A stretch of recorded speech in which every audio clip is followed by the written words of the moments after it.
A trajetória profissional é competitiva. O mercado de trabalho é exigente. Os negócios precisam de pessoas alinhadas às novas tecnologias. A sua formação acadêmica precisa ter qualidade.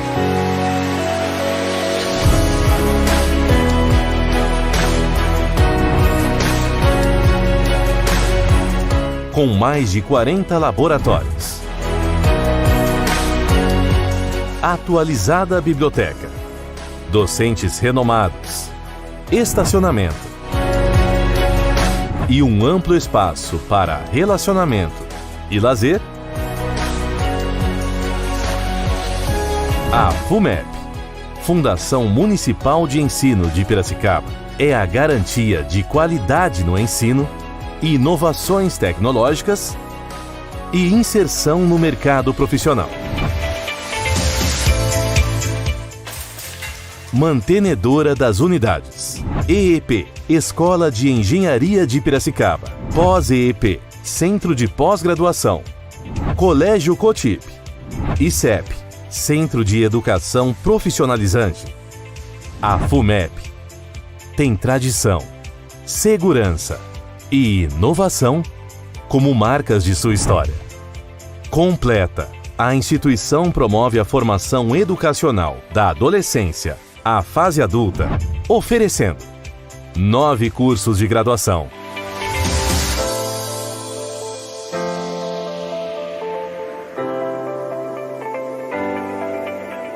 Mais de 10 cursos de pós-graduação. Ensino médio e 8 cursos técnicos.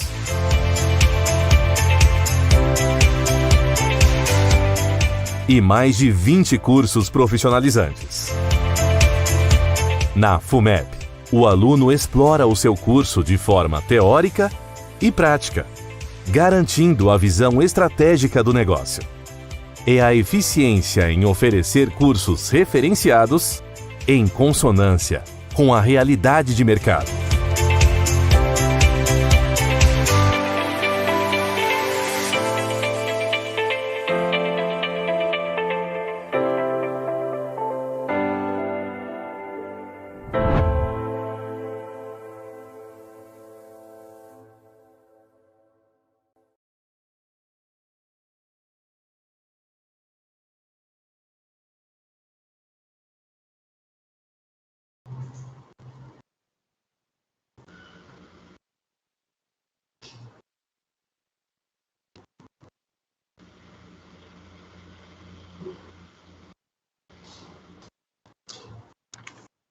Eu acho que já estamos ao vivo aqui. Boa noite, galera. Seja todo mundo muito bem-vindo. Estou sempre muito feliz em fazer parte aí desses movimentos que após a EP aqui de Piracicaba, FUMEP, sempre produz, trazendo pessoas como o professor Marcelo Palma, que é um expert aí em sua área. Então, hoje estamos começando também a trabalhar em cima da Semana Municipal de Ciência, Tecnologia e Inovação, através da Secretaria Municipal de Desenvolvimento Econômico, Trabalho e Turismo e do Conselho Municipal de Ciência, Tecnologia e Inovação aqui da cidade de Piracicaba, também promovido pela pós-EEP FUMEP, e o professor Marcelo Palma faz parte aqui do nosso grupo de professores. Os nossos professores são realmente exemplares. Nós temos hoje como tema a Indústria 4.0, o processo estratégico para a transformação digital. E esse mestre, que já é especialista, aí, já discursou nos mais diversos ambientes, né, e que também é professor do nosso curso de MBA em Gestão da Qualidade e Produtividade, não é isso, professor? Seja muito bem-vindo, obrigado pelo convite, em nome da EEP, em nome de todos os 12 cursos que nós temos aqui a oferecer para quem está buscando sempre uma boa oportunidade. Agradecemos demais essa oportunidade e é sempre uma noite de muito aprendizado. Eu deixo com o senhor a palavra, mas antes eu só quero avisar para o pessoal que vai ter certificado e que logo vai ter um link aí para você se inscrever e que você pode fazer perguntas que o nosso querido Marcelo Palma vai responder no final do vídeo. Professor, é com o senhor. Pessoal, boa noite a todos. Para mim é uma honra enorme poder participar desse evento. Foi uma satisfação, né, quando eu recebi o convite por parte do Felipe, do pessoal da organização desse evento, poder conversar sobre esse tema, poder conversar sobre um assunto que requer assim um compartilhamento muito grande a respeito disso, porque existem assim gaps, lacunas muito grandes nessa questão de como que nós adotamos, né, esse processo de tecnologia, como que nós assim conseguimos tirar o verdadeiro proveito disso, como que as organizações conseguem, né, se organizar em relação a tudo isso. E aí, dentro de um ambiente de um ambiente em que nós vamos ter aí um público bastante diverso, eu tenho certeza que vai ser de grande valia essa noite. Eu tenho certeza que uma aula, um evento desse, assim, ele tem um aspecto importante no sentido de que quando nós saímos dele com a sensação de que nós transformamos algo, né? Ou seja, que seja um evento, eu espero, né, que seja assim, um evento transformador, nós possamos aí colaborar, contribuir, compartilhar esse conhecimento, e vou estar inteira à disposição de vocês aí para que a gente possa discutir o tema. E o meu grande propósito é que a gente possa falar muito a respeito disso. Eu não vou ter todas as respostas, né? É um assunto extremamente atual, contemporâneo, o mundo inteiro está discutindo a respeito disso. E o que a gente propõe é que, quanto mais, né, nós falarmos sobre isso, né, as instituições de ensino, as organizações, vão conseguir fomentar aí melhores estratégias em relação a esse tema. Então, esse é o nosso objetivo. Espero que nós tenhamos aí uma excelente noite aí com todos vocês. Inicialmente eu vou passar o material, né, vou apresentando para vocês aqui o conteúdo. E aí, Evandro, assim que, se for necessário, qualquer interrupção, qualquer necessidade que vocês tenham de fazer algum tipo de pergunta, alguma abordagem, fique à vontade, aí eu vou contribuindo com aquilo que for necessário, ok? Então, beleza, pode deixar. Então, eu vou compartilhar minha tela, só dar um ok se a tela está ok, se está tudo certo. Está tudo certo, professor. Então, então, agora ok, né? Vendo minha tela aí, tudo... Sim, perfeito. Bom, então o Evandro, ele apresentou inicialmente, aí meu nome é José Marcelo Palma, eu atuo como professor na IP, no Centro de Pós-Graduação, acho que desde 2014, alguma coisa assim, no curso de MBA de Qualidade e Produtividade. E nós vamos falar sobre esse tema, né, Indústria 4.0, o processo estratégico para a transformação digital. Inicialmente, assim, eu não vou... Talvez eu até frustre, né, algumas pessoas, assim, no sentido de que não vou falar sobre tecnologia, essencialmente, meu propósito, de repente, não é mostrar questões mais tecnológicas, mas sim que nós tenhamos assim, um certo conhecimento sobre realmente esse processo, o que é o pensamento, como que nós, né, estruturamos um processo de transição para esse tão sonhado, né, ou tão desejado alcance aí desse processo de transformação digital para realmente agregar valor nas organizações. Eu inicialmente atuo do ponto de vista mais acadêmico, né, eu atuo dentro desses dois núcleos de pesquisa, né, PIGEST, que é o Núcleo de Estudo e Pesquisa em Gestão, que é um grupo de pesquisadores aí que fazem parte do Instituto Federal São Paulo, lá de São Carlos, da USP de São Carlos, da UFSCar, é um grupo de pesquisa que tem como tema principal aí falar, né, ou seja, né, desenvolver pesquisa em relação a esse tema, Indústria 4.0, mais focado para as áreas, né, para a cadeia de suprimentos, ou seja, né, a estratégia de transição para a transformação digital no sentido de como que as cadeias de suprimentos, né, as cadeias podem se integrar, né, aplicando essas tecnologias. E da mesma forma eu faço parte do SB Lab, que é o Laboratório de Negócios Sustentáveis aqui da FCA Unicamp. Eu fiz mestrado aqui na FCA, e também discutimos aí a parte de Indústria 4.0, mais voltada para o ambiente de inovação, cidades inteligentes, e a parte de saúde, né, Smart Health, aí a parte de saúde inteligente. Então, é um pouco de onde eu né, faço o meu apanhado de atualização de conhecimento em relação a esses temas. Ok? Bom, pessoal, então, assim, os três tópicos, né, vamos dizer, que a gente vai abordar um pouco dentro desse conteúdo que eu vou apresentar para vocês. A gente vai falar um pouco sobre esse processo estratégico, né, para esse movimento aí da Indústria 4.0.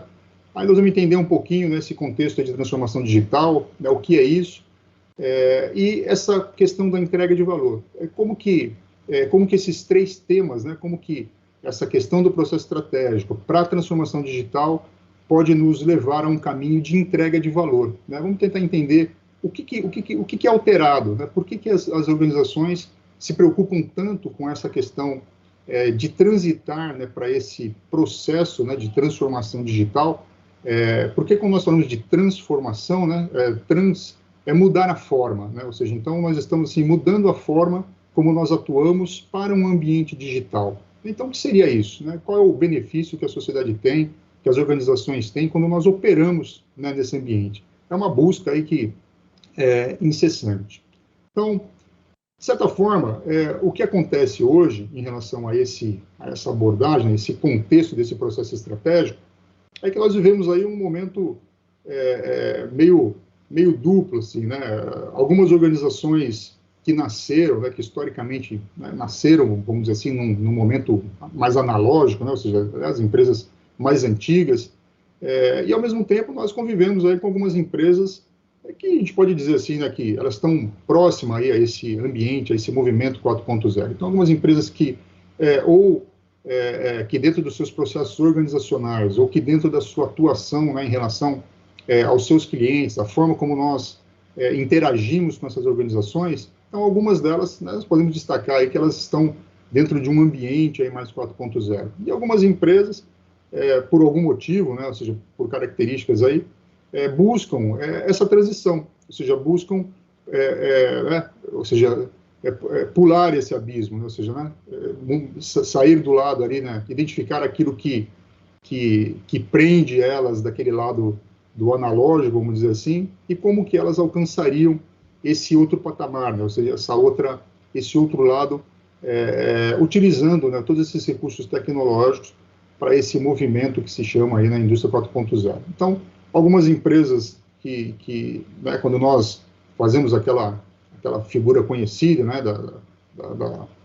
da indústria, né, da primeira revolução industrial, da segunda, da terceira, da quarta revolução industrial, então, nesse ambiente organizacional, nós podemos assim, entender que existem empresas em todos os patamares, em todos os níveis. Algumas empresas se aproximam, né, de um processo mais tecnológico, tem ali seus recursos, né, tem algumas características, outras podemos dizer aí que estão aí numa fase 2.0, 3.0, até mesmo 1.0, mas a grande preocupação delas, né, quando nós conversamos, né, com essas empresas, é justamente como transitar, né, o que as empresas devem deixar de ter, né, para que elas possam passar para esse outro lado, atuando realmente com esse contexto, né, do que nós chamamos aí, né, de transformação digital, de processo, né, 4.0. Então, um pouco a tentar entender aí de que forma essas empresas passam por esse processo. E quando nós precisamos estabelecer esse processo estratégico,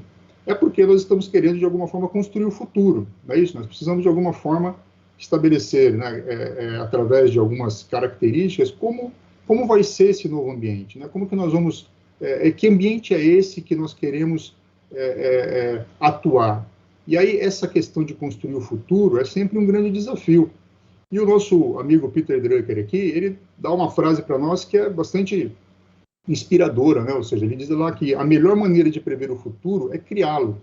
Então, assim, essa frase dele é fantástica, porque parece que nos dá uma certa alívio, uma certa resposta, ufa, né? Conseguir realmente estabelecer o caminho, né? Ou seja, né? Eu vou criar o futuro. Mas, ao mesmo tempo, essa frase dele, inspiradora, nos remete a uma responsabilidade gigantesca, porque criar o futuro, né? Ou seja, como que é esse processo de criar esse futuro? Como é que parece que acaba piorando a nossa situação? Bom, agora nós temos aí que, ao mesmo tempo que nós temos aí uma recomendação dele, mas ao mesmo tempo, né, nos trazem uma responsabilidade muito maior. O ser humano, ele, historicamente, né, ele sempre gostou um pouco dessa questão de prever o futuro, de criar, né, nós vamos aí no cinema, né, nos filmes, nos livros, né, que o pessoal já antecipa, tenta imaginar como que seria o futuro, né, criando ali abordagens, né, da sociedade, né, como nós,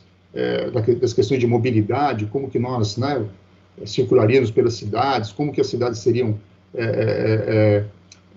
como que seria a construção dessas cidades, como que nós moraríamos, como que seria, né, todo esse contexto social, Isso sempre foi um desejo aí do ser humano, criar essas características sobre o futuro. E aí, lá por volta do comecinho do século XX, ali por volta de 1910, dois artistas, né, o Jean-Marc Coté e o Villemar, eles foram assim, meio que desafiados, né, em retratar como que eles imaginariam e que seria o século XXI. Né? Eles foram, 1910, assim, o começo ali do século XX foi um período bastante criativo, ou seja, né, existiu ali um movimento bastante grande, né, de invenções, tanto na área automobilística, aeronáutica, enfim, né, ou seja, ocorreu um período muito criativo, né, ou seja, as pessoas estavam ali, aí eles remeteram a esses dois artistas assim, a responsabilidade de dizer, olha, como é que vocês imaginariam que seria o futuro? E eles fizeram diversas figuras, né, uma delas essa figura que nós estamos vendo aqui em relação ao que eles imaginariam que seria ali uma fazenda do futuro. Então nós temos ali, né, talvez o proprietário ali da fazenda operando ali umas alavancas ali, uma série de equipamentos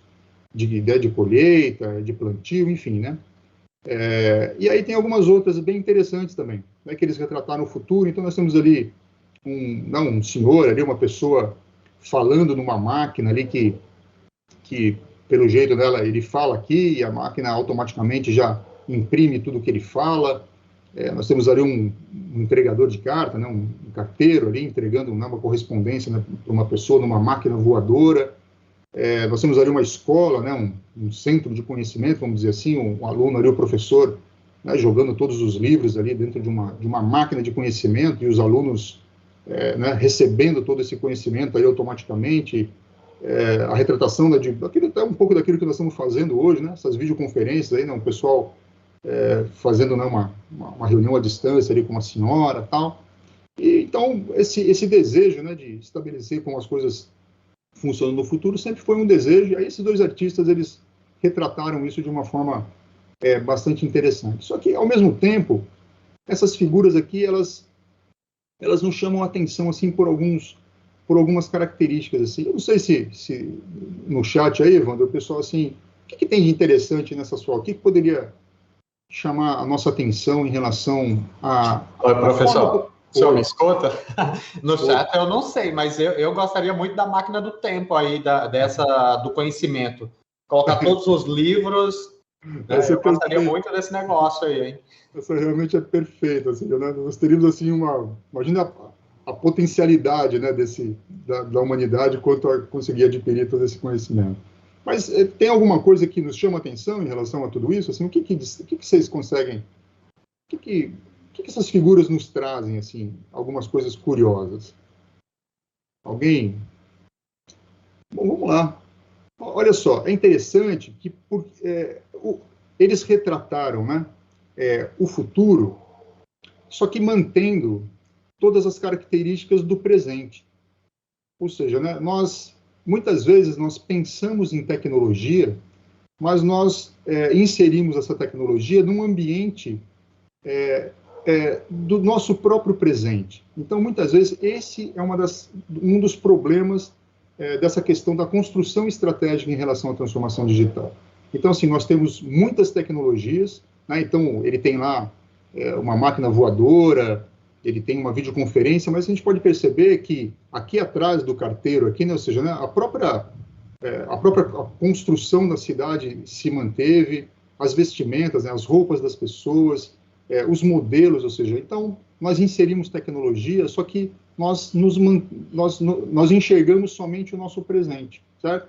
Então, nós imaginamos o futuro sob esse olhar, sob o olhar do presente. Então, nessa visão deles, por mais que eles tenham remetido, eles tenham sido desafiados, né, a prever o futuro, mas a única coisa que eles conseguiram prever foi algum tipo de tecnologia, mas a manutenção de um contexto atual, né, de um contexto que eles não conseguiram ultrapassar. Então, e muitas vezes esse processo estratégico, né, quando nós, agora falando no nosso ambiente aqui, é um pouco do que acontece.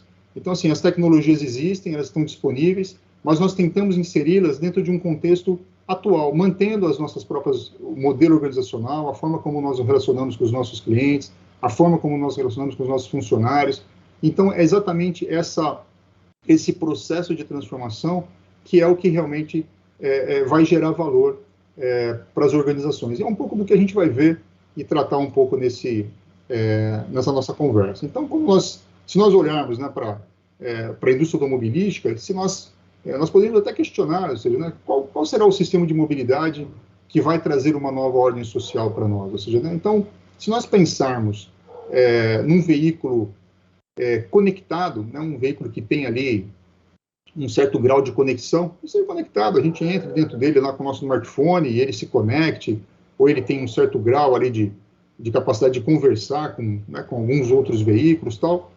De certa forma, lógico, é uma tecnologia bastante adequada, pode gerar algum certo valor ali, mas talvez isso não seja suficiente para que nós possamos assim, mudar a ordem social baseado, né, nesse sistema de mobilidade. Se esse carro conectado for um veículo elétrico, talvez isso já possa causar um certo grau de mudança nessa ordem social, porque se os veículos são elétricos, todo o sistema de abastecimento que nós temos hoje vão ser alterados. Ou seja, né, os nossos postos de gasolina, talvez, mude a configuração deles, nós façamos aí a nossa recarga desses veículos, né, nas nossas residências, ou de forma solar, enfim, alguma coisa já vai alterar nessa ordem social. Se ele for conectado, se ele for elétrico, se ele for autônomo, talvez já mude um pouco mais. Ou seja, né, então, se nós não precisarmos dirigir esse veículo, só que se cada um de nós, por mais que um veículo seja autônomo, mas ele continue, nós tenhamos assim essa mesma necessidade de possuirmos um carro, talvez o sistema de trânsito, nós vamos colocar assim carros autônomos dentro de um sistema viário caótico, né? Então talvez isso também não resolva. E agora, se ele for compartilhado, talvez tudo isso possa ser já alterado, porque ele vai ser conectado, elétrico, autônomo, e o fato dele ser compartilhado retira a necessidade da propriedade do veículo. Eu não preciso mais ter um veículo se eu tenho um veículo que vai ser compartilhado. Então, a própria configuração arquitetônica das cidades pode mudar, porque a minha casa, lógico, não vai mais precisar ter garagem, né? Ou seja, não vou precisar mais ter um sistema ou seja, né, os arquitetos, os engenheiros vão mudar toda a concepção das próprias cidades em relação a isso. Então, o grande desafio é tentar entender de que forma essas tecnologias realmente elas transformam, né, essa ordem social, ou seja, né, se cria um novo ambiente social baseado nesse processo tecnológico, né? Esse é o verdadeiro processo de transformação para o digital, né? Existe até o projeto da Embraer, né, dos veículos voadores, né? Ou seja, a Embraer aposta, né, em que o sistema de mobilidade nosso né, não vai ser horizontal, e sim vertical, já tem alguns testes, né, não só a Embraer, mas algumas outras empresas. Então, ou seja, tudo isso é o grande desafio se nós tivéssemos que pensar o futuro em relação a essas tecnologias, era justamente pensando nessas tecnologias, mas pensando de que forma isso realmente traria, né, um novo contexto social em relação ao que essas tecnologias realmente impactariam na nossa sociedade. Ou seja, nós não observaríamos somente esse processo, olhando, né, nas figuras lá que, né, o pessoal fez ali em relação a retratar, né, inserir uma tecnologia dentro de um ambiente social que se manteve em relação ao presente, né? Os veículos autônomos, né, ou seja, eles realmente só teriam aí um verdadeiro papel agregado ao ponto que nós não tivéssemos mais acidentes, né, com os veículos. Assim, é inadmissível que nós tenhamos aí mortes, né, ou seja, acidentes, né, que envolva esse tipo de sistema de mobilidade. Então, logicamente, todo o sistema viário, talvez ele se alterasse ao ponto que nós tivéssemos essas tecnologias aí bem inseridas. E aí, da mesma forma, outros desafios, né, que a indústria automobilística tem. Então, qual fonte de combustível, né, que os motores irão adotar? Se as pessoas preferem dirigir ou serem levadas, quer dizer, será que as pessoas ainda preferem dirigir ou, né,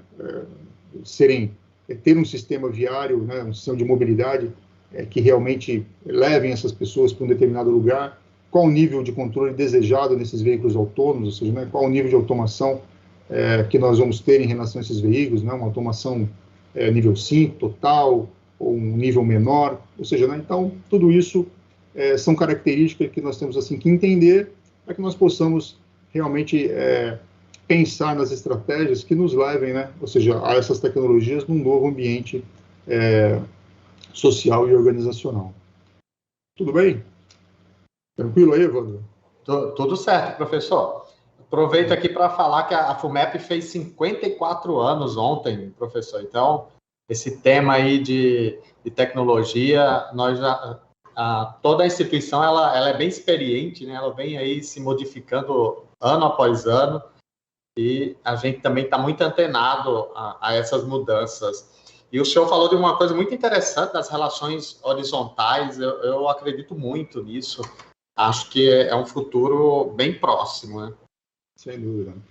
O que foi o que nós comentamos, assim, todo esse movimento, ele precisa ser discutido em todos os ambientes. Eu acho que as possibilidades, né, o que a FUMEP está fazendo hoje é fantástico no sentido de que as propostas, ou seja, né, os alunos, todo o meio acadêmico, todo o meio organizacional, precisa realmente, nós precisamos entender bem todo esse processo para que nós possamos estabelecer assim, estratégias adequadas de competitividade. O Brasil realmente requer né, um salto gigantesco nessa questão de avanço na eficiência, né, de todos os seus setores. Né? Nós temos baixa eficiência, né, quase que generalizada aí em todas as áreas que nós, né, frequentamos, no setor de serviços, setor de saúde, ou seja, né, a segurança, enfim, tudo isso, e as respostas, né, ou seja, né, tudo isso que está sendo estabelecido em relação à tecnologia, ela requer que tudo isso seja convertido realmente em valor para a sociedade. Né? É dessa forma que nós reconhecemos,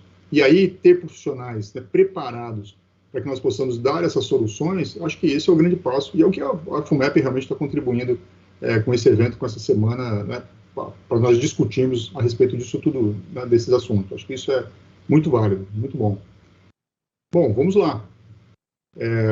Bom, então, falamos um pouco dessa questão do contexto, né, desse processo estratégico, né? Eu falei essa abordagem anterior para vocês, mas para que a gente possa, de repente, assim, né, desbloquear a nossa forma de pensar em relação a essa questão da estratégia, né? Ou seja, né, de que forma nós temos essas tecnologias, mas de que forma nós precisamos realmente inseri-las, né, de um contexto de agregação de valor, que a gente vai ver daqui a pouco o verdadeiro significado disso. Quando nós falamos em transformação digital, é bastante interessante que nós tenhamos uma abordagem no sentido de que sempre quando uma nova mídia, né, ela é inserida na sociedade, a sociedade passa por um processo de alteração bastante grande. Né? Se nós vemos lá, né, o advento da prensa ali no século XV, ali, né, ou seja, quando esse produto, né, quando essa característica pôde ser realmente utilizada pela sociedade, todo um contexto social foi alterado, né? Ou seja, né, o advento da prensa conseguiu modificar uma série de características sociais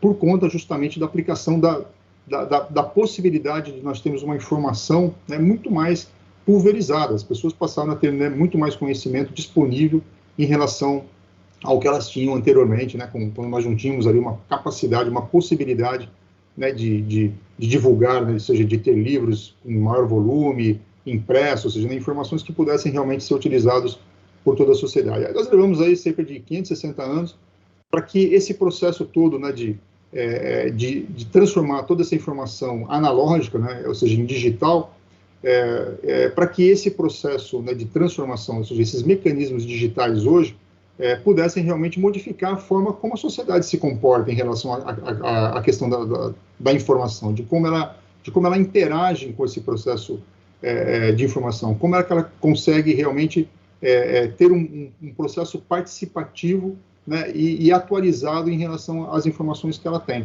Então, o processo de transformação digital, sempre quando eu insiro, e essas tecnologias atuais da informação, elas permitiram justamente esse processo alterar a forma como a sociedade se comunica, a forma como a sociedade aprende, a forma como a sociedade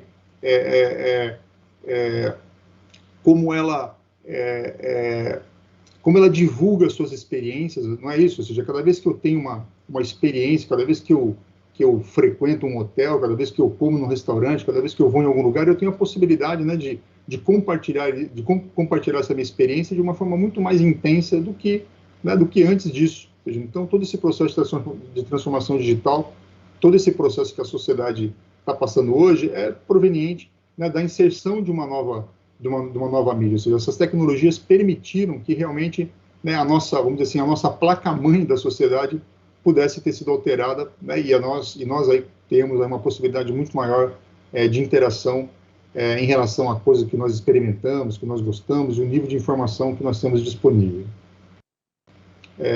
E aí, dentro disso, né, esse conceito, né, de transformação digital, então, existe uma definição que seria assim: trata-se de adotar tecnologias disruptivas, né, para aumentar a produtividade, a criação de valor e o bem-estar da sociedade. Aí, mais uma vez, né, uma frase bastante inspiradora, né, ou seja, né, trata-se de adotar tecnologias para aumentar a produtividade, a criação de valor e o bem-estar social. Então, da mesma forma que ela nos inspira, ela também, né, que nem a frase do Peter Drucker lá, nos remete, né, de novo a uma responsabilidade enorme. Mas como que nós realmente utilizamos tudo isso para criar valor e criar bem-estar social? Isso pode parecer muito fácil, mas nós temos um grande problema, uma grande característica, que é a quantidade. Ou seja, né, nós temos assim muita gente para que nós possamos gerar, né, toda essa criação de valor. Nós somos muitos, né, ou seja, nós somos aí quase, né, 7 bilhões de habitantes, e todas essas demandas, todo esse bem-estar social precisa realmente ser atendido. Se nós pensarmos só na questão da alimentação, se cada ser humano precisa ter 3 refeições diárias, né, então nós, assim, diariamente, nós precisaríamos gerar assim, 21 bilhões, né, de pratos de comida por dia para atender essa demanda populacional. Então, imagina o quanto que nós precisamos, né, de esforço para gerar somente, né, uma demanda, que seria a questão da alimentação. Então, todo esse processo, quando nós falamos de tecnologias que nos auxiliam, né, que nos auxiliariam a criar valor para a sociedade, nós temos que entender que existe uma complexidade demográfica muito grande. Nós somos muitas pessoas. E aí, para exemplificar essa questão, existe, né, o caso do kitnet, né? Eu tenho certeza que todo mundo já deve ter passado por isso. Se não passou, um dia vai passar, né? Que você resolve ali, por algum motivo, alugar um kitnet na praia, né? Você e sua esposa, você pega lá e fala: vamos para a praia, tá? Vamos para Santos, para Praia Grande, sei lá, e nós vamos alugar um kitnet, certo? Aí vai você, a sua esposa e seu filho, e você chega na kitnet, lá 26 metros quadrados, em frente à praia, aquela coisa toda, muito bom. Então, aí a sua esposa, você, sei lá, você decide: o que nós vamos comer hoje? Nós vamos comer macarrão, nós vamos, às 9 horas nós vamos para a praia, depois a gente volta meio-dia e a gente almoça, depois nós vamos dar uma voltinha na praia à tarde, e, enfim, aí você, né, cai na doce ilusão de mandar um WhatsApp lá para a tua família dizendo que você está na praia e está num kitnet. Aí o pessoal fala: pô, já que você está na praia num kitnet, nós vamos para aí também. Aí o pessoal resolve, né, ir lá visitar você lá na sua kitnet, e aí vem o seu primo, vem a sua irmã, vem o seu cunhado, vem um monte de gente que começa, né, a frequentar aquela kitnet ali. Chega um momento em que a forma como você tratava aquelas informações, você não consegue mais centralizar, ter um processo, né, de tomada de decisão em relação ao que você vai comer, aos seus horários, sem que você realmente descentralize tudo isso. As pessoas elas mesmas vão precisar fazer a sua comida, elas mesmas vão precisar ter ali os seus horários, elas mesmas... Ou seja, quanto mais eu aumento a quantidade de pessoas dentro de um determinado ambiente, mais ocorre a necessidade de nós descentralizarmos o processo de tomada de decisão. Ou seja, né, eu não consigo mais administrar tantas demandas sem que realmente as pessoas se decepcionem com aquilo que elas gostariam, né, de obter como aquilo que poderia ser prazeroso, passa a ser um processo extremamente, né, doloroso, e todo aquele processo decisório que você consegue fazer com poucas pessoas, você deixa de fazer, ao passo que você tem muita gente para poder tomar um processo de decisão. Então, o que nós temos é essa característica, ou seja, né, nós precisamos estabelecer um equilíbrio entre a complexidade demográfica, ou seja, né, nós somos muitas pessoas requerendo quantidade, qualidade e diversidade. E nós precisamos fazer a administração disso e a comunicação, certo? Então, quanto mais, né, se nós formos poucos, né, essa gestão centralizada, ela ela consegue gerar algum tipo de resultado. Ao passo que nós somos muitos, né, nós precisamos começar a distribuir esse processo decisório. Né? E da mesma forma a comunicação. Né? Nós temos ali, historicamente, nós podemos pensar na evolução da comunicação. O ser humano começou ali a se comunicar com gestos, depois ele adquiriu a oralidade, ele começou a falar, e aí falando, né, ele conseguiu ali estabelecer relações melhores. Depois a escrita, né, como nós falamos ali, o advento da escrita conseguiu ampliar a possibilidade dessas pessoas se comunicarem, e hoje nós nos comunicamos aí pelos cliques, né, ou seja, a nossa forma de comunicação é através, ou seja, né, nós clicamos em algo, e aí essa comunicação, né, ou seja, ela se prolifera, né, pelas redes sociais, fazendo com que nós possamos aí ter um processo de comunicação diferente do que nós tínhamos antes. Então, o nosso grande equilíbrio é conseguir estabelecer essa questão de, né, nós somos muitas pessoas, precisamos ter um sistema de administração onde as decisões precisam ser descentralizadas, e nos comunicamos agora por cliques, né? Ou seja, nós vamos deixando rastros, né, das nossas características, daquilo que nós vamos fazendo, né, do ponto de vista tecnológico, nas nossas redes sociais, nós vamos deixando ali certas sinalizações, né, certos cliques daquilo que nós executamos ao longo do nosso tempo. Professor, teve uma participação do Matheus Oliveira falando sobre tecnologia, né? Ele disse que vimos esta alteração na segunda-feira passada, quando parte das redes sociais caíram, né, e chegando a parecer para alguns que o mundo tinha acabado. Eu confesso que para mim foi um pouco aliviante, mas eu soube de pessoas que entraram em desespero. Não, exatamente, ou seja, aí nós percebemos quanto que esse processo de tomada de decisão ele está relacionado a essa capacidade, o quanto as tecnologias estão permitindo esse processo de distribuição de decisão. Porque, veja só, com quantas decisões, né, nós conseguimos tomar com as nossas redes sociais, né? Ou seja, né, eu e você, nós nos comunicamos, né, para esse evento através, né, desse processo, ou seja, né, nós não tínhamos assim, a possibilidade de estarmos próximos fisicamente, de estarmos...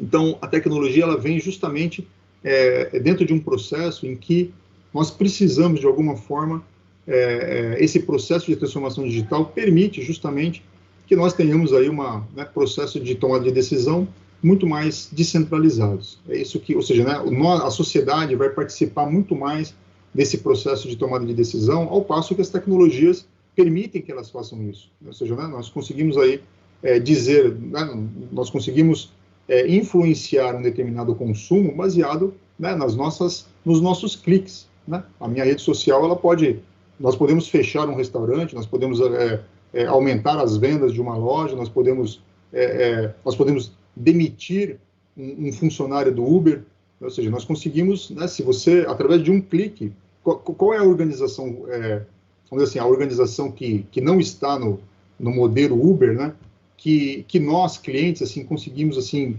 demitir uma pessoa, um funcionário. Lógico, você pode, de repente, reclamar da atitude de uma pessoa, a pessoa ser demitida, mas hoje, se você, né, desqualificar um motorista de um Uber, ele automaticamente perde o emprego. Ou seja, né, se mais pessoas fizerem a mesma coisa, essa pessoa fica banida, não só do Uber, mas de vários outros aplicativos, né, de mobilidade. Então, esse processo de transformação digital da sociedade, nós temos, né, um recurso tecnológico que nos dá aí a possibilidade, né, desse processo decisório ser muito maior. E aí, através disso, que as empresas precisam, nesse ambiente que as organizações, quando elas transitarem para o digital, elas vão frequentar. Elas vão frequentar exatamente um ambiente onde o cliente, né, onde os usuários, ele tem um poder, né, de abordagem em relação ao seu negócio muito maior do que numa gestão centralizada, onde nós não tínhamos exatamente esses recursos. Ok? Vamos lá. Bom, eu gosto bastante de associar, normalmente quando nós falamos aí de indústria 4.0, nós temos ali uma distribuição, normalmente ali da primeira revolução industrial, segunda revolução industrial, terceira revolução e quarta. Eu apesar de nós estudarmos, né, essas divisões aí, mas eu prefiro trabalhar com as divisões em relação à questão do cliente, ou seja, né, de que forma nós abordávamos, né, os nossos clientes nessas diferentes fases, né? Então, nós temos ali, né, a era do produto, mais próxima ali, né, da primeira e da segunda revolução industrial. Na Idade Média, nós temos ali, né, a era artesanal. Por volta de 1970, no ano 2000, nós temos o que a gente pode considerar da era do cliente, que está mais próximo ali nesse período da terceira revolução industrial. E hoje nós vivemos, né, a era da experiência. Ou seja, então, eu acredito que quando nós subdividimos essa questão de primeira revolução, primeira, segunda, terceira e quarta, muitas vezes, né, na própria literatura, nas próprias abordagens, as pessoas abordam muito a questão do lado da oferta, ou seja, né, de como as empresas estão se comportando. E muitas vezes, não que não se preocupem, mas muitas vezes deixam de olhar realmente esse processo para o olhar da demanda. Né? É essa característica que nós temos que nos preocupar. E, principalmente, se nós percebermos essa evolução, nós podemos dizer assim que, na era artesanal, quando nós tínhamos ali as pessoas, né, os artesãos ali que faziam, né, os produtos, eles conheciam muito bem os seus clientes, né, porque nós íamos, né, procurávamos ali um artesão e especificávamos ali, né, ou seja, eu quero exatamente uma carroça com esse formato, tudo, ou seja, então era o artesão ele tinha um contato muito maior, né, com o cliente, ou seja, ele tinha um conhecimento muito maior da demanda. E ao passo que, né, esse processo foi evoluindo, nós perdemos um pouco o contato, né, com a demanda, passamos a nos preocupar muito mais com a oferta, né, então as empresas produziam tudo o que elas queriam, e aí os clientes, né, houver a questão lá do fórum, né, olha, você pode escolher qualquer cor de carro, desde que seja preto e tal, ou seja, mostra que realmente a preocupação dele era com a oferta, né, e não com a demanda. E aí depois nós temos a era do cliente, aí já teve, né, uma alteração, um pouco mais por lado da demanda, e hoje essa questão se fortalece, né, ou seja, as empresas precisam realmente estarem sintonizadas com todo esse aparato tecnológico, olhando realmente para o lado da demanda. Porque o que pode ocorrer, muitas vezes, com todo esse aparato tecnológico, é o que nós chamamos de intoxicação da oferta. Então, se nós pensarmos, né, o setor que você atua somente por aquilo que ele oferece e não pela demanda do cliente, então essa visão intoxicada, né, pela oferta pode impedir a sua visão pela demanda. Então, essa era da experiência, né, nós temos que enxergar todo esse processo de transformação digital realmente olhando para a demanda, ou seja, né, para os nossos clientes. São eles que realmente vão ter aquele poder descentralizado ali de estabelecer de que forma realmente eles entendem o que é valor que nós estamos entregando, né? Porque enquanto eu não consigo perceber essa diferenciação, eu não consigo, de forma alguma, estabelecer um verdadeiro processo de transformação digital que realmente agregue valor para a sociedade, somente olhando para o lado da demanda. Então, para que nós possamos entender um pouco melhor, se a gente pegasse um pouco o exemplo da área de saúde, né, como que né, a área de saúde ela mede o valor do seu negócio, né? Então, nós temos ali o sistema de saúde com as suas entradas ali, né, ou seja, né, com os protocolos, com os processos, com as normas, certificações e tal. E, normalmente, né, toda essa forma como nós medimos, se nós estabelecemos a forma de medir o valor do sistema de saúde, né, pela oferta, nós podemos considerar que aquilo que nós estamos fazendo pode ser suficiente para conseguir estabelecer a forma como a sociedade enxerga valor. Mas o verdadeiro valor, ele está relacionado com algumas características que ainda não são medidas, né? Se eu perguntar para vocês, se eu tivesse que fazer uma cirurgia no joelho, e eu tivesse que dizer assim, pessoal, eu quero fazer uma cirurgia no joelho, qual hospital que vocês me indicam para fazer uma cirurgia no joelho?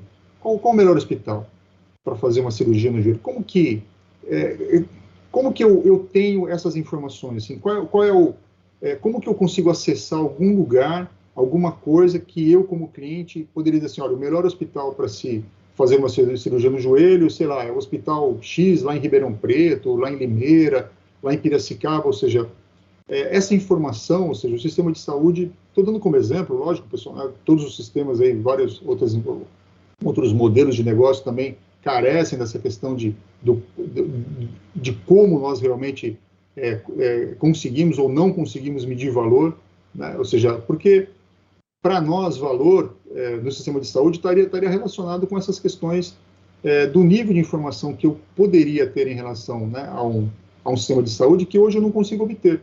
Então, o que é valor para mim? Quanto tempo uma pessoa voltou a trabalhar após a cirurgia, ou seja, né, quer dizer, eu consegui, quanto tempo eu demorei para recuperar minha qualidade de vida após uma cirurgia no joelho? Ou seja, eu não consigo ter medir valor do sistema de saúde por essa característica. E é por essa característica, esse aspecto que realmente é o fator gerador de valor para a sociedade.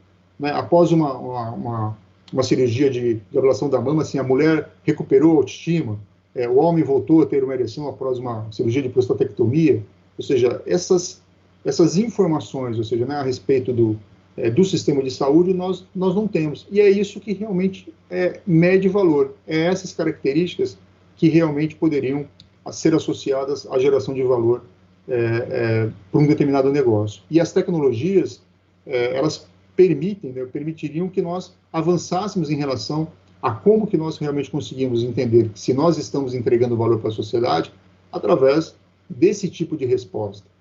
E não, de repente, de respostas que nós temos já de como os nossos sistemas ali funcionam de forma não adequada. Ok, pessoal? Ok, Evandro? Alguma abordagem, alguma questão? Ok, professor. Não, tá tudo muito bom. Eu tenho uma colocação aqui, né, que eu acredito que basta um único ser humano romper, empurrar a barreira do conhecimento, que toda a humanidade passa a adquirir aquele conhecimento, sabe? Você apresentou ali, eu acho realmente que isso é o que acontece semelhante com a tecnologia, né? Uma única pessoa descobre uma coisa, inventa uma coisa, a humanidade passa inteira a usufruir daquele... modifica todo o planeta, né? Sem dúvida, ou seja, a inserção, é o que a gente fala de você mudou a mídia, você muda toda a sociedade. Né? Quando Gutenberg mudou a mídia, ele mudou toda a sociedade. Sim, a forma de venda, né? Ou seja, quando nós estabelecemos um novo padrão de comunicação, e foi o que o digital permitiu à sociedade. Né? O que nós estamos convivendo hoje é que uma nova forma, uma tecnologia que permite, né, com que a forma como nós aprendemos, como nós nos relacionamos, como nós, né, conversamos, ou seja, ela foi alterada. Né? E é exatamente nesse processo de transformação digital que as empresas precisam aí buscar a sua forma de agregar valor. Né? Ou seja, essa entrega de valor está relacionada exatamente à capacidade de responder algumas questões que ainda não são possíveis, né? Como foi o exemplo aí que nós demos do sistema de saúde.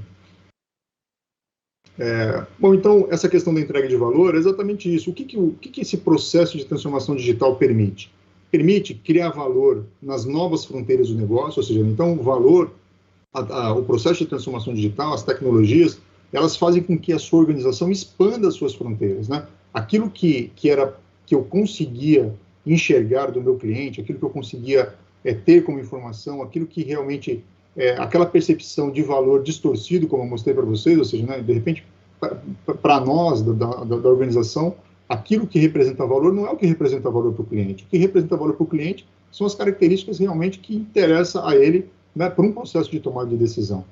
E aí, a criação de valor nesses processos de experiência do cliente, ou seja, né, então, nós criamos valor nas novas fronteiras do negócio, criamos valor nos processos, né, nesses novos processos de experiência. E aí, esse contexto da indústria 4.0, né, esse advento tecnológico, eles são exatamente os recursos que dão suporte a essa estrutura desse processo. Então, tudo aquilo que nós estamos falando está relacionado, né, ao advento tecnológico que hoje a sociedade tem disponível, mas ele tem disponível não com aquele formato que nós mostramos lá do pessoal que retratou o futuro olhando para o presente, mas sim criando, estabelecendo, através dessas tecnologias, a expansão dessas fronteiras. E principalmente que essas fronteiras que atinjam, né, esses processos de como realmente os nossos clientes experimentam os nossos serviços, os nossos produtos. É somente assim que realmente nós podemos considerar que esse processo todo contribui para o desenvolvimento e para a agregação de valor da sociedade. Fora isso, nós estamos assim trocando tecnologia por tecnologia, certo? Então, aqui tem o vídeo, Evandro, eu acho que precisava... Sim, ela vai rodar o vídeo aqui para a gente. Então tem um vídeo que mostra para nós um pouco aí de uma mudança um pouco nessa questão. Agradecer a Lili, que está fazendo aqui a parte da transmissão e nos ajudando bastante, dando apoio. Pode.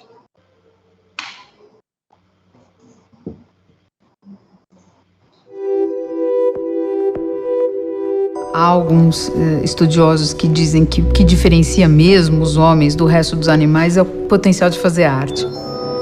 Mas no Brasil, mais de 70% da população nunca esteve num museu ou numa instituição cultural. Uma coisa que eu não gosto no museu é algumas artes que eu não entendo muito bem. Gosto da arte de ruas, grafites, e porque essas artes eu entendo mais e tem muitas pelas ruas. Eu gosto de arte, mas eu nunca tive a oportunidade de ir ao museu. Não é um ambiente que fala comigo. O que esse jovem ou o que esse público que fala que não tem interesse em museus está precisando? Uma dessas possibilidades é que ele quer interagir mais com as obras, é que ele quer conversar com as obras.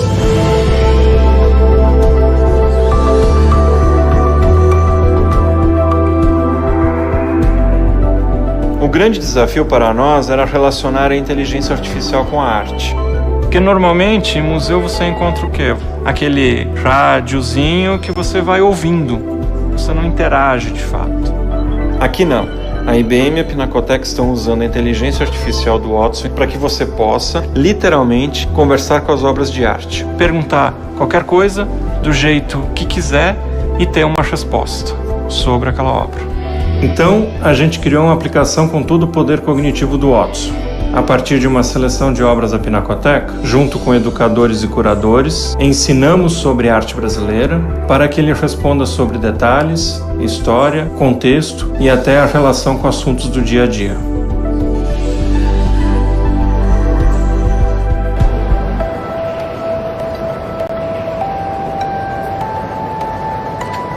Qual o contexto histórico dessa obra? Quantas bananeiras tem no Bananal? E você, gosta de jogar futebol? Em 1934, o futebol já era um enorme sucesso no Brasil, mas trabalhando duro na lavoura. O mestiço provavelmente não tinha tempo para jogar. Por que é um amor impossível? O que são as duas figuras no quadro? Qual estilo de pintura foi usado nessa obra?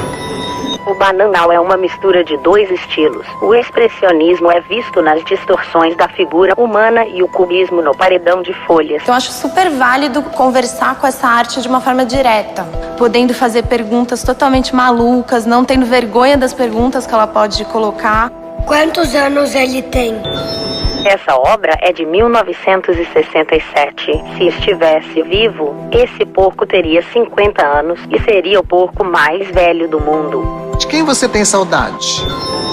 Alguns elementos podem nos ajudar. O chapéu pendurado na parede indica que tinha um homem na casa.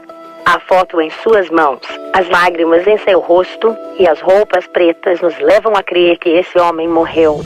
Tem a ver muito comigo, porque eu tenho saudade do meu pai. Muita.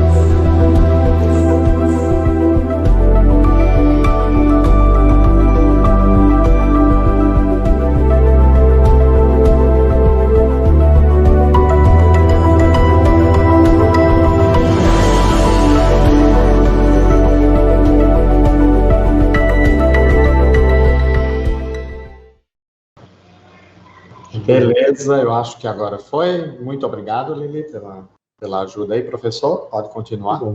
Bom, então o vídeo mostrou para nós um pouco dessa questão, né, da forma como nós interagimos, podemos avançar nessa questão de valor agregado, ou seja, né, um local, um tipo de aplicação, os museus ali, que né, normalmente nós temos ali uma coisa menos interativa, né, e ao passo que a tecnologia permite ali uma interação muito maior em relação a esse processo. Ou seja, nós conseguimos agregar valor a partir do momento que nós inserimos uma tecnologia que permite essa interação muito maior. Então, essa entrega de valor, do ponto de vista estratégico, ela sempre precisa organizar esse arranjo, né? Pessoas, processos e tecnologias. Então, basicamente, são pessoas competentes, operando, né, processos concebidos para gerar valor, que os clientes consideram necessário. E os líderes, né, quando a gente sempre fala, mas o papel da liderança, a liderança é justamente para eliminar essas barreiras a esse crescimento, a esse avanço. Então, nós precisamos fazer o que é preciso do ponto de vista, né, desse arranjo, pessoas, processos e tecnologias funcione e funcionar, né, dentro desse contexto é gerar valor na percepção do usuário.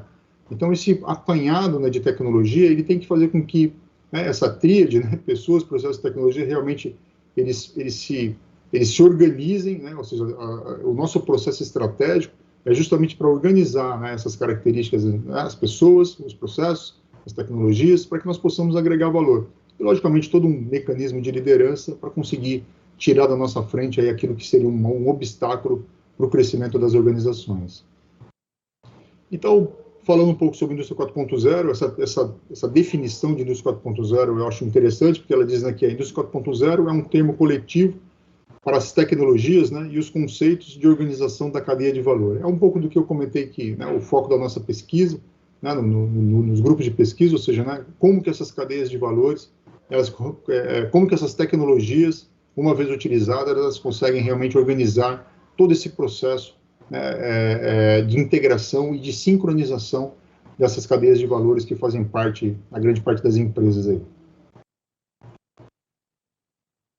Bom, então, o que nós temos dentro desse processo de transformação digital é que nós temos que reposicionar as tecnologias que nós criamos em nosso próprio benefício, né? Nós temos o conceito da sociedade 5.0, é um movimento, né, que é vamos dizer assim, é o planejamento estratégico do Japão, né, em relação a essa questão das tecnologias, que é justamente o cidadão no centro, né, de todo o mecanismo tecnológico, ou seja, né, então tudo aquilo que nós estamos criando justamente é para que nós colocamos, né, o cidadão no centro disso tudo, criar uma sociedade muito mais evoluída, uma sociedade muito mais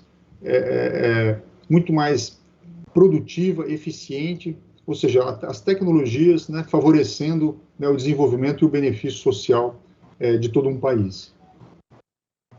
Bom, essa aqui, basicamente, assim, resume um pouco tudo que eu comentei para vocês, basicamente é o foco do meu estudo, do meu doutorado, que é justamente, né, um framework, uma estrutura que nós possamos aí representar, né, ou seja, né, a quarta revolução industrial como uma revolução sociotécnica, a indústria 4.0 fazendo a gestão aí dos meios de produção da cadeia, essa interação entre pessoas, processos e tecnologias, né, gerando valor, sistemas de comunicação que permitam, né, processo de tomada de decisão adequado, essas estratégias, né, de transformação digital, dando para nós aí velocidade e adaptabilidade, permitindo aí um aumento das fronteiras do negócio, ou seja, né, conseguindo ampliar realmente essas fronteiras, fazendo com que, né, essas experiências dos clientes sejam ampliadas e propiciando assim recursos realmente que viabilizem todo esse processo, ou seja, né, tecnologias que possam aí realmente favorecer todo esse mecanismo, né, de transformação digital. Então, um pouco é a capacidade de nós integrarmos tudo aquilo que nós temos, sem ter um olhar puramente tecnológico. A tecnologia, se nós falarmos que, um exemplo, ou seja, né, se nós dissermos que tecnologia resolveria, supondo que nós colocássemos, assim, lousas digitais em cada sala de aula, esse fato melhoraria a educação do Brasil diretamente, ou seja, né, não necessariamente, pode ser que ela ajudaria, né, no recurso, então, o professor, mas não é essa tecnologia só essa tecnologia que seria um advento de modificação e né, de evolução de todo o processo educacional. Seria, né, uma integração de uma série de características que aí sim, né, elas integradas conseguiriam trazer benefícios sociais muito maiores. Então, o processo todo de transformação digital que nós conversamos, que a gente discute, é um pouco baseado nisso tudo que eu conversei com vocês, que eu falei para vocês, assim, eu não falo sobre tecnologia essencialmente, sobre, né, equipamentos tecnológicos, mas a minha grande preocupação é apoiar as empresas para um pensamento de como realmente conduzir, de como transitar para tudo isso, e de como realmente de como todo esse mecanismo tecnológico auxilia nesse processo de agregação de valor, né? É valor que a sociedade reconhece. E é isso que nós temos que ter aí com essas tecnologias que estão disponíveis. Então, a gente finaliza essa frase do Alvin Toffler, ele também é bastante inspiradora, né? Os analfabetos do século XXI não serão aqueles que não sabem ler e escrever, mas aqueles que não sabem aprender, desaprender e reaprender. Então, nós temos assim que é muito mais difícil desaprender, né, e reaprender algo novo do que, às vezes, aprender algo que não vai agregar valor. Então, eu fecho aí a minha apresentação com essa frase dele. Eu espero que nós possamos aí ter associado aí para vocês pouco de conhecimento, um pouco de discussão, mas a discussão não acaba, né? Nós temos aí, esse tema é bastante amplo, tem muita coisa para ser discutido. Eu acho que dentro das salas de aula nós temos que conversar cada vez mais, e aí cada um que possa agregar valor em relação a isso, com certeza vai trazer para nós benefícios muito maiores. Então, eu deixo aí os meus contatos também para quem, caso alguém queira fazer algum tipo de pergunta posterior. Algumas áreas de atuação que eu atuo: serviço operacional, Lean Manufacturing, sistema de gestão da qualidade, redução de perdas, Indústria 4.0, trabalhando com treinamento de gestão estratégica. E eu deixo aí para o Evandro qualquer dúvida que exista em relação ao tópico aí. Professor, muitíssimo obrigado. Antes de eu começar a trazer aqui, tem algumas participações que eu quero ler, mas antes de começar, quero dizer que esse evento é um evento dos 54 anos aqui da nossa FUMEP, que é a Fundação Municipal de Ensino de Piracicaba. Também temos como participação a Semana Municipal de Ciência, Tecnologia e Inovação, e que no final do ano, novembro e dezembro, após EP, estará com as inscrições abertas para os cursos, os 12 cursos que nós ofertamos. Tivemos algumas participações, professor, e eu gostaria de começar com a da Lilian. Ela pergunta: quando se fala de indústria 4.0, ouvimos também que muitas profissões vão acabar e outras novas surgirão.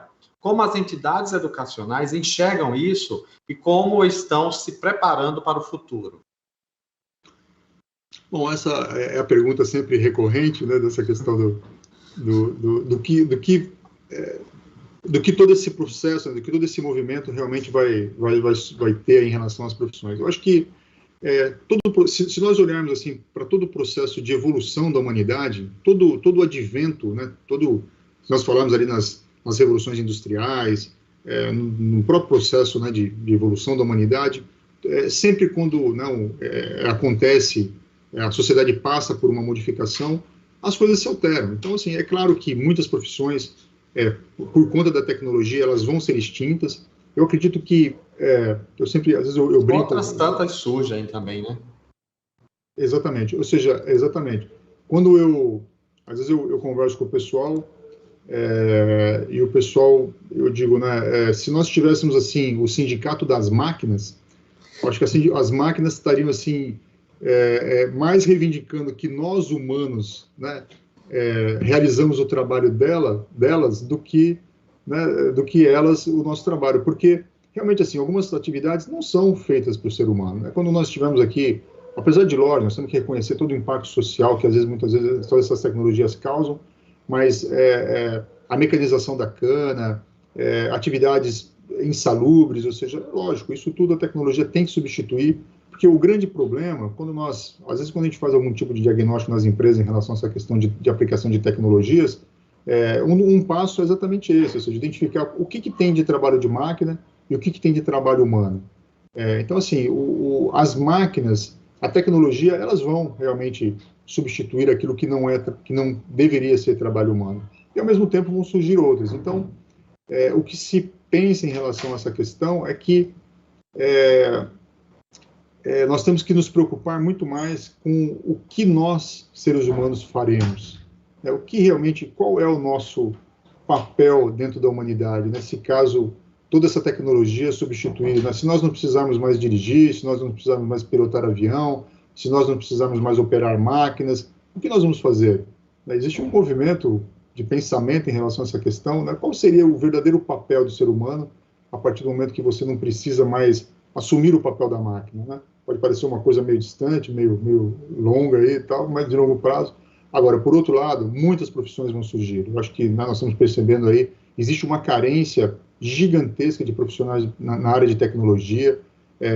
Nós estamos vendo aí uma ausência gigantesca em relação à parte de TI, a parte de automação. Faltam programadores, né, para aplicativos. Para quem aí é da área de empreendedorismo, aí, que já teve a necessidade de elaborar um aplicativo, vocês sabem a dificuldade que é encontrar pessoal que desenvolva aplicativos. Então, eu acho que nós temos, assim, um cenário muito positivo em relação a tudo isso. O que nós temos que fazer no Brasil realmente, nós temos que falar muito a respeito disso e implementar políticas que realmente façam com que o Brasil aproveite esse vento, né? Aproveite esse processo, né, tudo que está acontecendo, porque senão realmente nós vamos ficar para trás nesse processo todo. Então nós temos assim que rever algumas características, né, dos nossos cursos, nós temos que rever algumas características que envolvem aí a questão de tecnologia, de agregação de valor, em todas as áreas, né, desde a medicina, área de administração, engenharia, enfim. Eu acho que nós temos assim, ao mesmo tempo que é inevitável que as tecnologias retirem alguns empregos, algumas posições, mas ao mesmo tempo elas vão certamente aí criar novas possibilidades.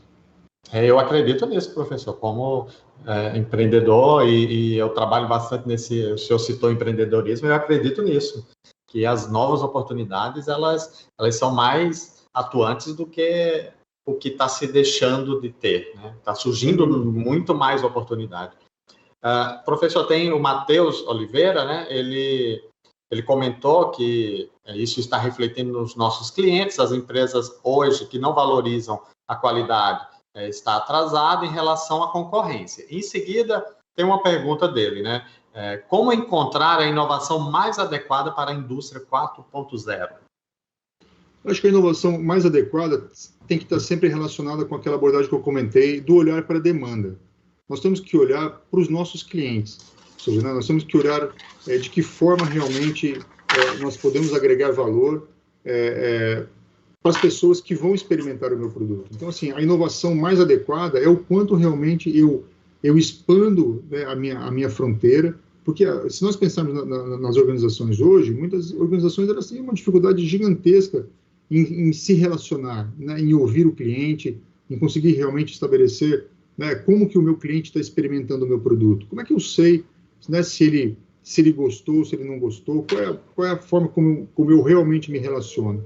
Então, eu acho que as inovações do ponto de vista da indústria 4.0 você conseguir estabelecer esse relacionamento com a sua demanda, e aí, para trás disso, ou seja, aí você vai estruturar a tua empresa justamente para conseguir estabelecer tecnologias que permitam que você atenda aquela demanda, né? Então, eu acho que o cliente sempre no centro, o cliente sempre, mas não aquele cliente que nós estabelecemos assim, requisitos de conformidade, né? Ou seja, o meu produto ele está conforme. Então, conformidade é quase que uma obrigação.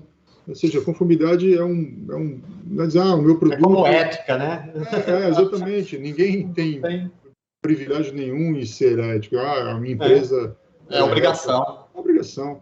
O pessoal põe lá no valor, minha empresa é ética. Como assim? Entendeu? Ou seja... Quem compra de uma empresa não ética?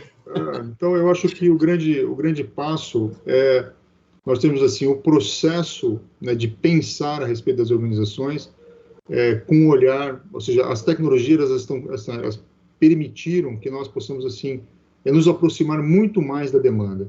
Eu acho que o processo estratégico está relacionado à verdadeira transformação digital, a humanização, né? É a humanização, é você chegar muito próximo daquilo que o cliente realmente quer e o que ele valoriza, é valor ao cliente, conseguir enxergar essa abordagem.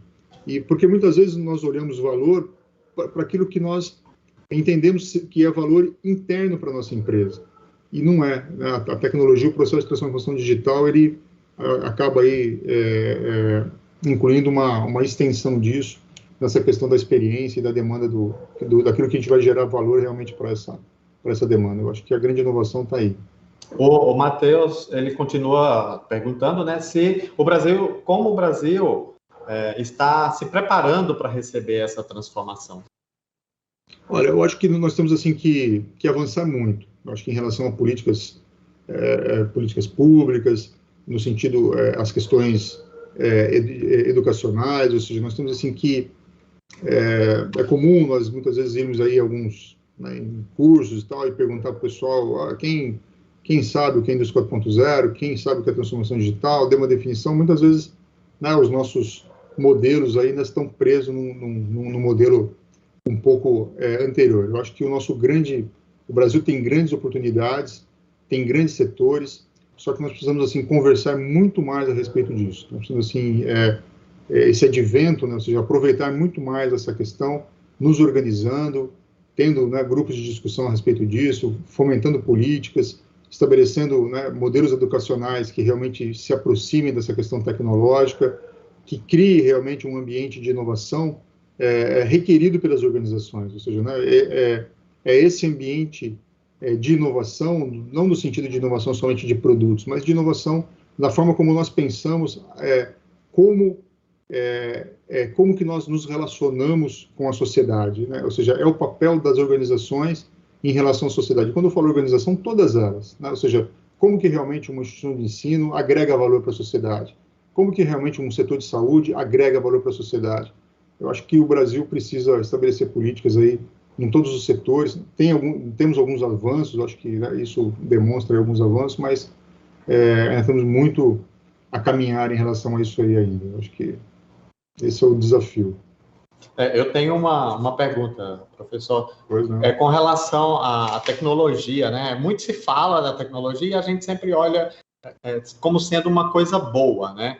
Mas a gente bem sabe que nem sempre né? E a tecnologia ela pode ser ruim para a indústria, ela pode vir a atrapalhar. E associando a essa pergunta, o senhor falou que o propósito maior da tecnologia é fazer com que o cliente sinta vantagem no uso dela, né? E eu tenho a nítida impressão de que alguns lugares aplicam a tecnologia e o cliente que vai ser atingido por ela, usufruir dela, se sente totalmente desconfortável com a tecnologia. Então, como que fica essa equação, né? Como que a tecnologia realmente é um bem maior, ela é só para acelerar a produção, atendimento rápido? Como que é isso daí? Nós temos assim, inicialmente a gente tem que ter um entendimento também do que é tecnologia, né? Nós podemos dizer assim que esse óculos, né, que eu estou usando aqui é uma tecnologia, né? A minha camisa, ou seja, nós temos assim todo um monte de coisa, né, que nos associa a esse conceito de tecnologia, né? Tudo que o ser humano tem aí como ferramenta de sobrevivência pode ser relacionado, né, a uma tecnologia. É que quando nós abordamos assim, essas novas tecnologias, realmente, algumas delas, talvez assim, nós não tenhamos assim, a maturidade, como eu comentei dos veículos. Eu acho que até hoje, né, nós não conseguimos assim, usar adequadamente a tecnologia do carro, porque nós matamos, né, nós nos acidentamos, nós nos ferimos com essa tecnologia. Então, eu acho que, talvez assim... uma arma, né? Talvez a interação, eu acho que é uma combinação inadequada, um ser humano tomando decisões com uma máquina tão potente, né? Então, talvez o carro... A 200 por hora. O carro, a tecnologia em si, se você deixar teu carro parado ali, ele não faz mal nenhum, talvez possa pensar na questão ambiental aqui e tal, mas, ou seja, né, eu acho que é a relação, né? Ou seja, assim, o ser humano, algumas coisas, né, as tecnologias, nós ainda não somos maduros, talvez até as redes sociais, talvez não adquirimos assim, ainda a maturidade, né, para usar isso em nosso benefício. Ou seja, o quanto de...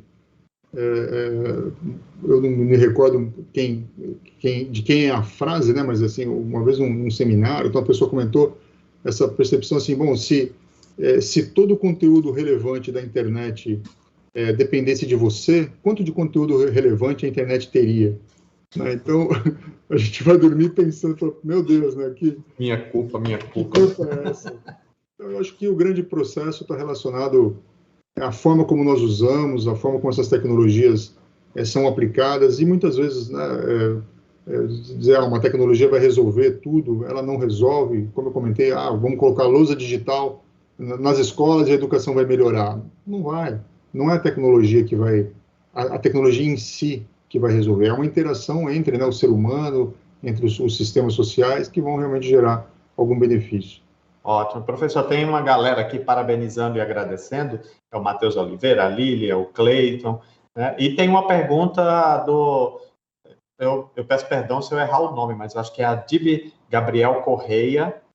E ele questiona, né, como essas transformações seriam possíveis, não dependendo tanto de importações de insumos. Exatamente isso, né? Nós temos que... o Brasil precisa... buscar o seu caminho, né, do ponto de vista de tecnologia. Nós temos, assim, uma lacuna gigantesca em relação a essas questões. Nós temos, assim, nós não somos competitivos em muitos setores. Hoje o mundo, né, o mundo vive, não só o Brasil, mas o mundo vive uma crise de chips, né? Ou seja, nós temos, assim... Os carros estão sem, né? nós tínhamos, eu acho que, se eu não me engano, há 30 anos atrás, nós tínhamos, acho que 15 semicondutores num carro, né? Transistores, né? Ou seja, algum tipo de coisa. Hoje nós temos mais acho que mais de 1000 chips dentro de um veículo. E o mundo não tem tecnologia para fabricar tanto chip que se precisa. Então, o Brasil, talvez nem nesse nível nós chegamos, né, com esse problema, mas eu acho que o que nós temos é que buscar a nossa identidade nesse sentido, né? Nós estamos, não que nós seremos um país puramente tecnológico, mas se o nosso agronegócio é forte, que o agronegócio seja alavancado pela tecnologia também, né? O setor de agronegócio é um dos setores que tem um aparato tecnológico, e nós não conseguiríamos ser tão produtivos quanto nós somos aí se nós não tivéssemos todo esse advento tecnológico que agrega valor realmente para esse setor. Então, eu acredito que nós temos que avançar, criar uma geração que realmente tenha a possibilidade, né, de gerar conhecimento em relação a isso, pesquisa científica, advento tecnológico dentro das organizações, realmente um mecanismo, né, social integrado que realmente possa nos aproximar desse processo de transformação digital e uso dessas tecnologias para a geração de valor para a sociedade. É um pouco do que o Japão, né, aquele conceito de sociedade 5.0 está estabelecendo. Ótimo, professor. Tem mais pessoas parabenizando aqui? O Felipe, Roger Victor, o Tiago. Então, a galera está parabenizando, gostando aí da apresentação. Eu gostei muito, eu sempre aprendo muito com esses momentos, que para mim são fantásticos, porque faz a gente pensar, refletir, né? E traz aí uma oportunidade grandiosa de falar com quem sabe do que está falando, né? Professor, esse evento, mais uma vez, em nome da FUMEP, da Pós-EEP, né, eu quero agradecer muito. É um evento que a gente está aqui lembrando que são os 54 anos da FUMEP e também a Semana Municipal de Ciência, Tecnologia e Inovação. Eu agradeço demais a sua participação, o seu tempo precioso e também compartilhar conhecimento. Eu acho isso louvável, todo mundo que dispõe um pouquinho do tempo para transmitir, porque é o que trouxe a humanidade até esse ponto em que nos encontramos, é essa capacidade humana de transmitir conhecimento, e eu sempre fico muito admirado com quem tem essa nobreza de compartilhar conhecimento. Agradeço demais em nome da Pós-EEP, da FUMEP. Estamos de portas abertas para sempre que o senhor precisar, e estamos disponíveis também para todo mundo aí que está nos assistindo, e dizer que nós temos aí os nossos cursos, venha conhecer, venha nos fazer uma visita, tomar um café, tem um café muito bom ali, pertinho de mim, venha tomar um café, venha de máscara, que temos álcool, mas você pode parar um pouquinho para tomar um café comigo, tá? Então é um prazer, professor, muito, muito obrigado mesmo, foi fantástico. Não, eu da mesma forma que agradeço, eu acho que o processo é exatamente esse. Quanto mais ninguém tem resposta, ainda mais quando a gente fala de tecnologia, se alguém fala assim, eu vim aqui trazer todas as respostas, tal, olha, eu acho que toma cuidado. Ninguém tem as respostas ainda, todo mundo ainda está num processo, né, de compreensão desse processo de transição social que nós encontramos. O mais importante é que nós temos assim, alinhados alguns conhecimentos, alguns conceitos que já existem e podem ser compartilhados aí. Eu acho que nós temos assim, que falar muito a respeito, não só falar, mas, né, planejar, executar tudo isso. Nós temos assim, uma população, né, jovens aí, empreendedores, com grandes desafios pela frente. Né, a recomendação é não pare de aprender, né, desaprenda quando for necessário e aprenda novamente. Tenho certeza aí que nós vamos conseguir aí transformar esse país, transformar a nossa sociedade, justamente fazendo tudo isso. Né, eu sou otimista, professor, eu sou otimista. Eu sou super otimista. Dizem que o simples fato da gente questionar se estamos ou não evoluindo é evolução. Eu sou desses. Exatamente. Eu acho que o grande propósito é esse, assim, é questionarmos. A minha grande preocupação, às vezes, não é com aquilo, né, o que está disponível, sim como nós vamos implementar aquilo. A minha preocupação, Concordo. Eu sou da área de qualidade, da área de gestão, e os nossos maiores desafios não são as ferramentas que estão disponíveis, o Six Sigma, o Lean Manufacturing, então uma série de coisas, tudo isso, agora a grande questão é como que nós vamos implementar, né? Como utilizar tudo isso. E esse processo de Indústria 4.0 é a mesma coisa, como agregar valor, né? Como expandir essas fronteiras. Acho que isso é o mais importante. Eu agradeço aí mais uma vez, também fico muito satisfeito em poder compartilhar. Para mim é um momento de O Evandro comentou em off lá ainda, né? Falou, você fica nervoso e tal. Às vezes a gente vê, assim, ouve artista de teatro, né, falando assim, eu fico nervoso até a hora que eu entrar no palco. Depois parece que a gente está em casa, a gente está conversando, e isso é muito satisfatório. Eu que agradeço. A EP sempre me acolheu aí com os braços abertos aí. Eu também, da mesma forma, retribuo e posso, né, sempre que puder, posso contribuir com qualquer necessidade de vocês aí. Fico muito feliz. O Charles Souza também parabeniza, professor. Obrigado. Estou aproveitando aqui para ver. Então, teve bastante participação, professor. Estou muito feliz. Obrigado mais uma vez. Um grande abraço a todo mundo aí. Convido para vir conhecer a nossa pós-EP e tomar um café com a gente. Muito obrigado. Até mais, gente. Tchau. Um abraço. Tchau.